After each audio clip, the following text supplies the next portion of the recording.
Sorry about that. We had the live stream stopped, so we just started it again. So welcome to the second performance of Neuro Possible. This is a work in progress showing, and it's a piece that's aiming to premiere the spring 2021. And I've only been working on it for 2 weeks.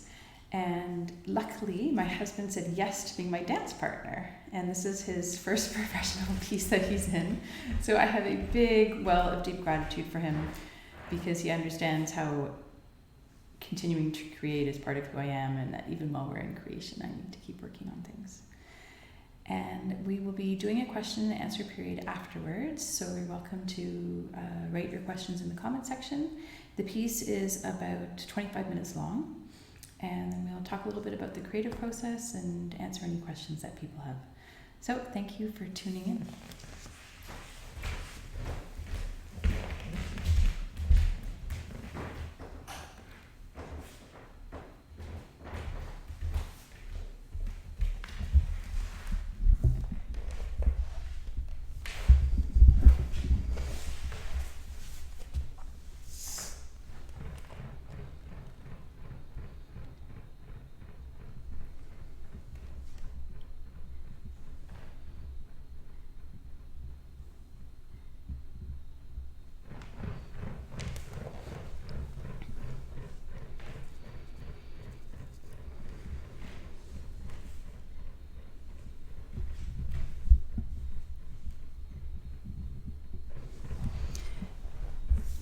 Twirling hair with your finger, tapping foot, swaying back and forth. There's one other mum in the playground who sways from foot to foot, and I sway with her. I don't even know if she notices. But I see most things. There is no filter. When I'm physically close to someone, I hear a hum. Everyone has their own resonance. When I touch someone, a movie starts in my head, flashes of images and textures that represent who they are. It's a form of synesthesia, experiencing physicality through sound, images, and texture. I call this Kathy's world, and it's intense. It weaves in and out of both amazing and completely intolerable, glorious, but painful.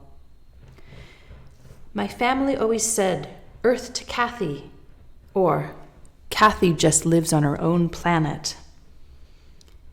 And when I've had too much, I shake like a deer who just escaped from a lion.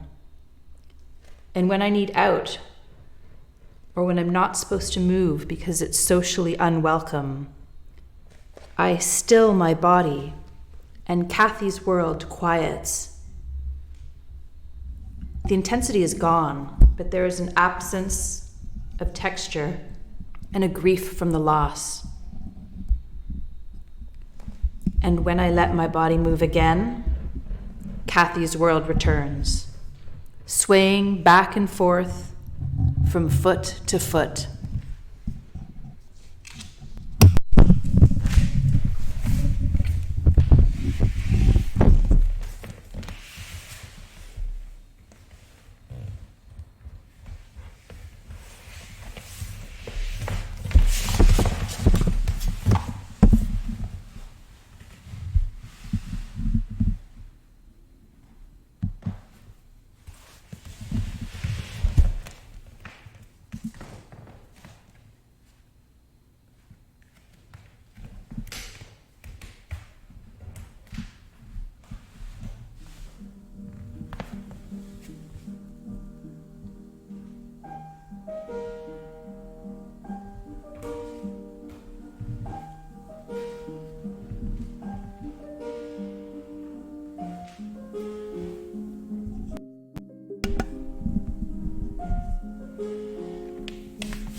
twirling hair with your finger, tapping foot, swaying back and forth.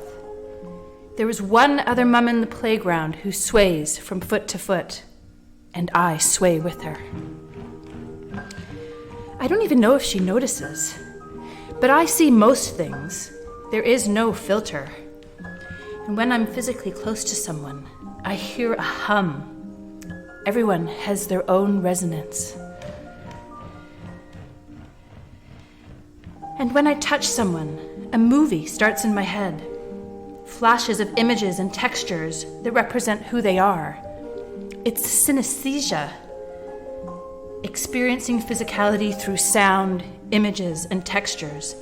I call this Kathy's world. And it's intense. It weaves in and out of both amazing and completely intolerable. Glorious but painful. My family always said, Earth to Kathy, or Kathy just lives on her own planet.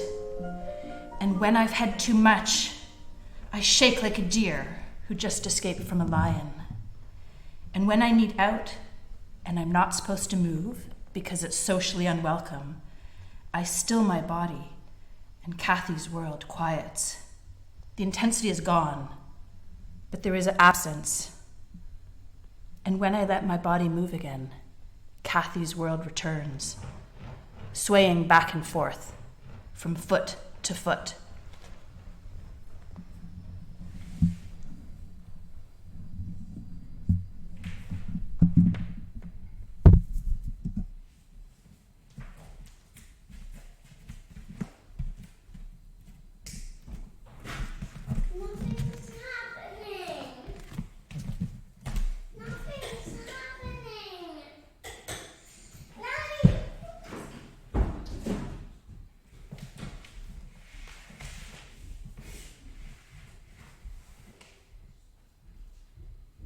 Thank you for watching. It was inevitable that my kids would come in, which they did. It's Saturday morning. It's a Saturday morning. I'm just going to turn the music off. The music's on.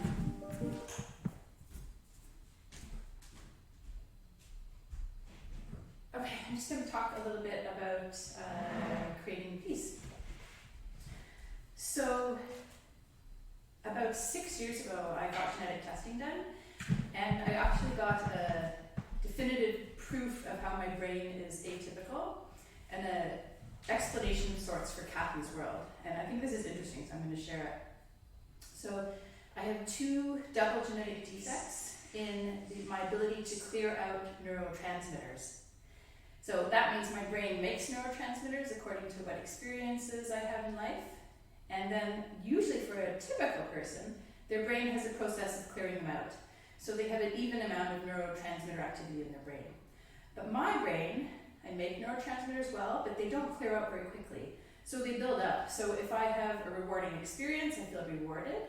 And then, if I have another rewarding experience close to that one, I have that reward neurotransmitters again. And then I have double the amount.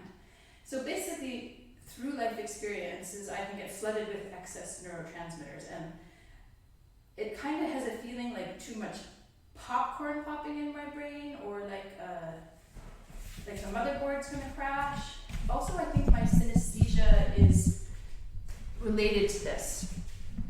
So I think, this is not proof, but I wonder if there's so many neurotransmitters moving around my brain that my brain tries to sort out things, and that's why things get put in atypical categories, and that's why I experience sound and textures and images when I touch people. It's my brain's way of trying to sort through it all.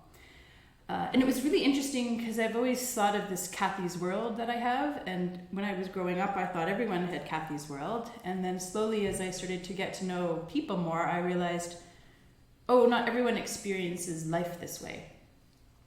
And so that was a process for me. And in terms of working on this piece, we've been working on it for about 2 weeks.